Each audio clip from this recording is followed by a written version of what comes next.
nasusulat sa awit 116 verse 15. Mahalaga sa paningin ng Panginoon ang kamatayan ng kaniyang mga banal. Lagi po tayong mananalangin sa Panginoon lumikha. Dahil ang oras at panahon ay lumilipas, maraming pwedeng mangyari o maganap. Lagi nating iisipin na may Diyos na makatwiran base sa iyong mga gawa. Manalangin po tayo. Diyos amang nasa langit na nagbibigay buhay sa lahat.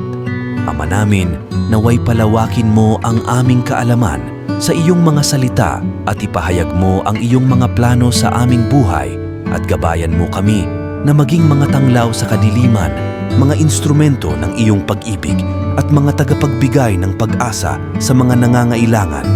Panginoon, nagpapasalamat kami para sa aming pananampalataya at sa pagkakaisa bilang isang komunidad ng mga mananampalataya. Dalangin po namin na palakasin mo ang aming pananampalataya at pagtitiwala sa iyo.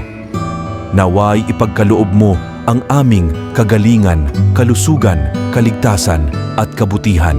Salamat o Diyos, aming dinadaan ang panalangin ito sa pamamagitan ng inyong bugtong na anak na si Hesukristo na nagbibigay kaligtasan at pag-ibig. Amen.